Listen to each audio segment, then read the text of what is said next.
లలిత exchange Utsav. పాత నగల అదే బరువుకి కొత్త నగలు తీసుకో. నగల ప్రైస్ లో 20% ఆదా చేసుకోవచ్చు. నిన్నటి రోజున ఎమ్మెల్యే కేటీఆర్ సీఎం అంటే మాజీ సీఎం కుమారుడు కేటీఆర్ కరీంనగర్లో మాట్లాడుతూ త్వరలోనే కేసీఆర్ మళ్ళీ ముఖ్యమంత్రి చేస్తామని చెప్పేసి ఆయన బహిరంగంగానే ఒక స్టేట్మెంట్ రిలీజ్ చేశారు. దానిపైన మీ కామెంట్. విధ్వంసపు రాజకీయాలకు వాళ్ళు పాల్పడుతున్నారు. ధ్వంసపు రాజకీయాలు. ప్రజాస్వామికంగా మమ్మల్ని 65 మందిని మా ప్రతిపక్షంతో కలిసి సఫిషియంట్ నెంబర్ ఇచ్చారు అసెంబ్లీకి కావాల్సింది. అంటే ఎంతసేపు కూలుస్తాం అంటే అధికారం లేకుంటే వాళ్ళు ఒక్కరోజు కూడా బతకలేకపోతున్నారు అనడానికి ఇది ఒక నిదర్శనం. అంటే ముఖ్యమంత్రి గారు అధికారం ఉంటే తప్ప బయటికి ప్రజలకు అంటే గతంలో ఆయన కేసీఆర్ గారు ముఖ్యమంత్రిగా ఉంటే తప్ప బయటికి రాడు అనేది వాళ్ళు గత 9 సంవత్సరాలుగా గడిలలో ఉండి పరిపాలించారు. ఇప్పుడు కూడా అధికారం లేదు కాబట్టి కనీసము అసెంబ్లీకి వచ్చి వారు ఎమ్మెల్యేగా కూడా ప్రమాణం చేయలేకపోతున్నారు. అంటే ప్రజాస్వామ్యాన్ని ఎడి తీసుకుపోతున్నారు. రాష్ట్ర ప్రజలు ఆలోచించాలి. అంటే అక్రమంగా దొడ్డదారులు ఏదో ముఖ్యమంత్రులు అవుతామని ప్రజలు ఇచ్చిన మ్యాండేట్ మాకు. దాన్ని అట్లా మాట్లాడడం అనేది కొద్దిగా మైండ్ ఉండాలి, మెదడు ఉండాలి. కాంగ్రెస్ పార్టీకి కేవలం సానుభూతి తప్ప మరి ఏం లేదు. వాళ్ళ అభివృద్ధి చూసి మాత్రం ఓటేయలేదు.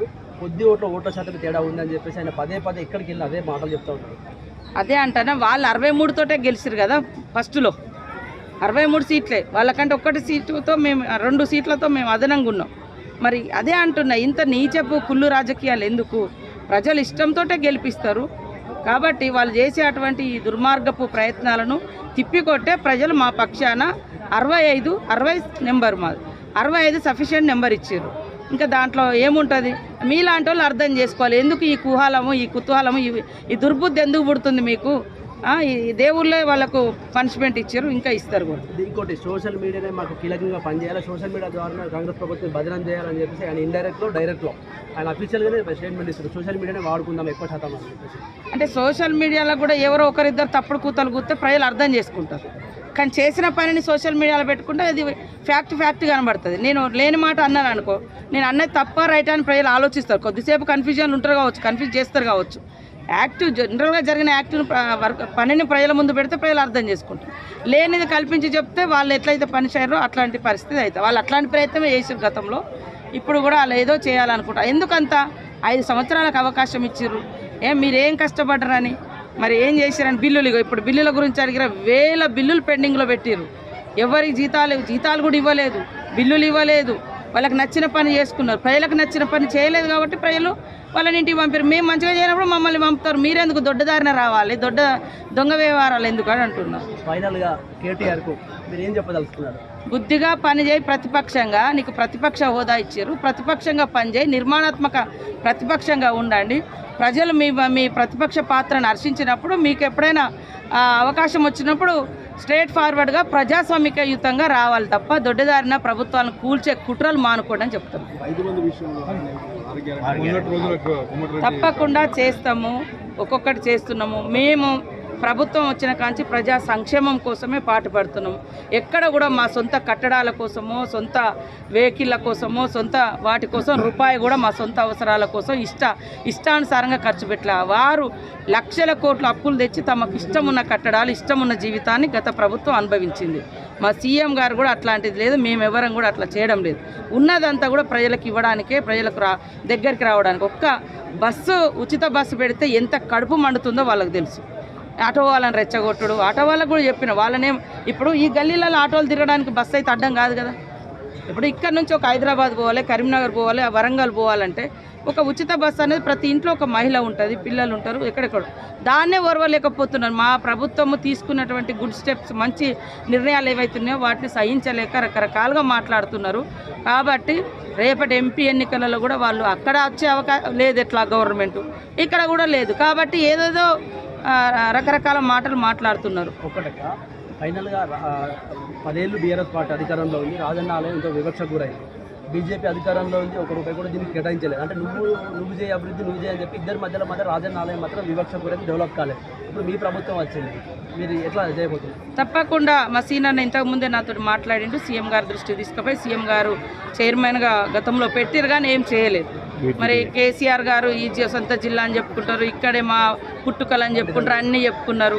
ఈ సెంటిమెంట్ని వాడుకున్నారు, అన్నీ చేసుకున్నారు. 2 సార్లు అధికారానికి వచ్చారు. 2 సార్లు వచ్చినా ఇంకేదో వాళ్ళు త్యాగాలు చేసిండ్రు, మాకేదో అధికారం పోయిందంటే ఈ రాష్ట్రంలో తెలంగాణ కోసం ప్రతి ఒక్క బిడ్డ పోరాటం చేసిండు. తల్లి సోనియమ్మ తెలంగాణ ఇచ్చి కాంగ్రెస్ పార్టీ అక్కడ ఇక్కడ లాస్ అయింది 10 ఏళ్ళు, మీకు తెలుసు.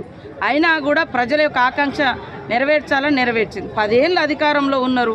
ఎక్కడి నుంచో వేరే దేశాల్లో బతికి 2 ముచ్చట్లు ఇంగ్లీష్ మాటలు నేర్చుకొని వచ్చి అదే మన లాంగ్వేజ్ లాగా కూడా చెప్పుకొని ఏదో గొప్పగా బతుకుతుంది. మరి అంత గొప్పగా చేస్తే ఈ ఊళ్ళకి ఏమొచ్చింది, రైతులకు ఏం ఒరిగింది, ఇక్కడ దేవుడికి ఏమి ఇచ్చిర్రు, ఏం చేయలే. అదే సోషల్ మీడియాను వాళ్ళు చేయని పనులు చేసినట్టుగా అద్భుతంగా ప్రచారం చేసుకున్నారు. అది ఎవరు నమ్మరు. చేసిన పనినే ప్రజలు నమ్ముతారు. సోషల్ మీడియా వేదికగానే వాడుకోవాలంటే నేను చేసిన పనినే నేను చూపిస్తా, కానీ చేయనట్టుగా వాళ్ళు అభూత కల్పనలు చేశారు కాబట్టి ప్రజలు అర్థం చేసుకున్నారు. 10 ఏళ్లలో పక్కకు పంపించారు. మేము ఖచ్చితంగా అభివృద్ధికి కట్టుబడి ఉన్నాం. దేవాలయాల అభివృద్ధికి, మన ప్రాంత దేవుళ్లను, మన ప్రాంత దేవుళ్ళ యొక్క విశిష్టతను, గొప్పతనాన్ని భవిష్యత్ తరాలకు కూడా అందించాల్సిన బాధ్యత ఉంది. బీజేపీ అంటే హిందుత్వంతో ముందుకెళ్తుంది. తెలంగాణలోని దక్షిణ కాశీ అంటారు, అతిపెద్ద పుణ్యక్షేత్రం. ఇక్కడ భక్తులు ఎక్కువ వస్తారు, ప్లస్ ఆదాయం ఎక్కువ ఉంటుంది. బీజేపీ ప్రభుత్వం కూడా ఇక్కడ ఏం చేయలేదు. దాని మీద ప్రభుత్వానికి ఏం చెప్పారు?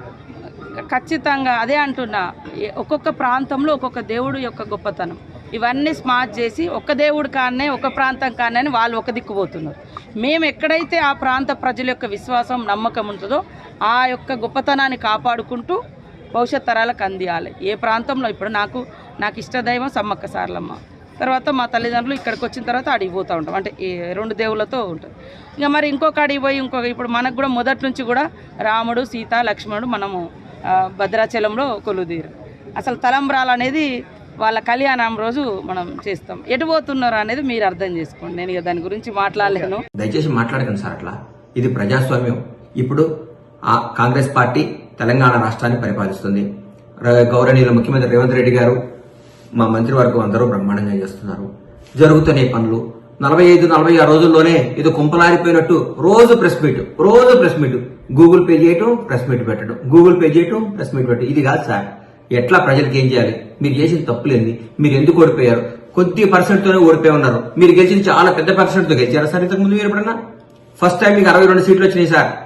62 సీట్లతో మీరందరినీ అభివృద్ధి పేరుతో, ఇప్పుడు నేను మిమ్మల్ని ఏమన్నా అభివృద్ధి పేరుతో, రాష్ట్రాన్ని అభివృద్ధి పేరుతో మా కాంగ్రెస్ ఎమ్మెల్యేలందరినీ, అప్పటి తెలుగుదేశం ఎమ్మెల్యేలందరినీ కూడా మీ చెంతనే చేసుకున్నారు.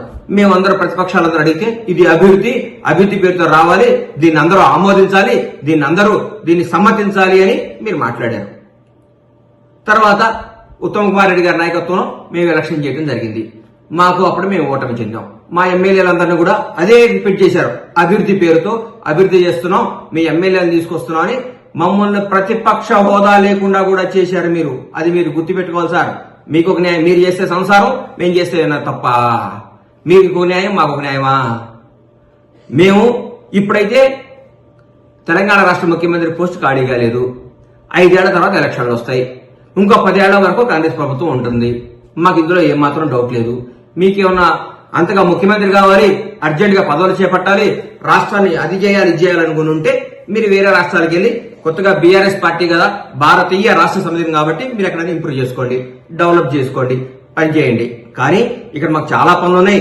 అవినీతి మొత్తం ఒక్కొక్కరు తిమ్మింగ్రాలు, ఒక చిన్న ఆఫీసర్ మీ చెప్పు చేతుల్లో ఒక చిన్న ఆఫీసర్ని పట్టుకుంటేనే ఒక 1000 కోట్లు వచ్చినాయి. ఇవాళ 1000 కోట్లు. ఇట్లాంటి 1000 కోట్లు అన్ని రికవరీ చేసి పేద ప్రజలకి, తెలంగాణలో ఉన్న పేద ప్రజలకు పంచండి సార్ అని గౌరవ ముఖ్యమంత్రి గారిని చేతులెత్తి నమస్కరిస్తున్నా. సార్ ఇట్లాంటి చాలా తిమ్మింగ్లాలు ఉన్నాయి, పెద్ద సొర చేపలున్నాయి. ఈ చేపలను పట్టండి సార్. పెద్ద పదవుల్లో ఉన్నారు. ఈ హైదరాబాద్ చుట్టుపక్కల చాలా పెద్ద పదవులు చేసిన అందరూ పట్టుకుంటే దాదాపు మీకు 10,000 కోట్లు వస్తే చాలా రైతు బంధు, ఇంకో బంధు వెళ్ళిపోద్ది మనకి ఒక కార్యక్రమం. ఇట్లా ఈ అవినీతి చేస్తేనే, ఈ అవినీతిని నిర్మూలిస్తేనే మనం బ్రహ్మాండంగానే 6 గ్యారెంటీలు చేయగలుగుతామని మాకు నమ్మకం ఉంది. మీకు చేతులైతే దండం పెడుతున్నా, కొద్దిగా ఓపిక పట్టండి, కొంచెం మీ మానసికంగా నిబ్బరం చేసుకోండి. మేము ఓడిపోయినాం, మేము ప్రతిపక్షంలో ఉన్నాం, మాకు ఇబ్బంది. రాబోయే భవిష్యత్తులో మంచి పనులు చేసి ఇంకా కొంచెం మంచిగా జనంలో చొచ్చుకుపోయి జనాన్ని ప్రేమగా ఎలా పొందాలో ఆలోచించండి. కానీ ఊరికే ఎట్లా గవర్నమెంట్ అధికారం ఇస్తారని జనం మీద తీసుకొని నాయకుల్ని హింస పెడితే మీకు ఏమాత్రం న్యాయం జరగదు కాక మిమ్మల్ని ఆల్రెడీ జనం అందరూ అనుకుంటున్నారు. సరే ఆయన ఎక్కడైనా చూపించండి సార్, కొంచెం కేరళ కన్నా ఎక్కడికైనా పోయి ట్రీట్మెంట్ చేయండి సార్, కేటీఆర్ గారు ఆగమాగం అయిపోతున్నాడు అంటున్నారు.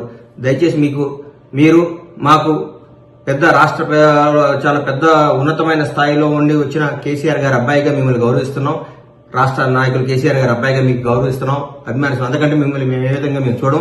మీరు ఎప్పటికీ మా కేసీఆర్ గారి అబ్బాయే. మీరు నాన్నగారి పేరు చెడగొట్టకండి, మీ నాన్నగారి పేరు నాగం చేయకండి.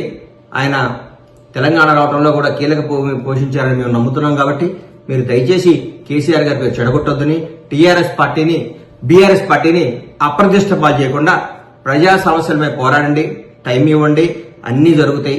అన్యాయంగా ఊరికే మా ముఖ్యమంత్రి గారిని పట్టుకొని ఎట్లా బట్టి అట్లా మాట్లాడటం, మా మంత్రివర్గాన్ని మాట్లాడటం చేయకండి. అది మీకు మంచిది కాదు. మీకు రాబోయే రోజుల్లో చాలా చాలా మమ్మల్ని చూసి అసూయపడి మీరు గిల్లుకునే రోజులు చాలా ఉన్నాయి. మా కార్యక్రమాలు అట్లున్నాయి, అన్నీ మంచి జరుగుతాయి. మీరు ఆగం కావద్దని మనస్ఫూర్తిగా కోరుకుంటూ మీ ఆరోగ్యం జాగ్రత్తగా ఉండాలని ఆ భగవంతుడిని ప్రార్థిస్తూ మీ బట్ల గణేష్.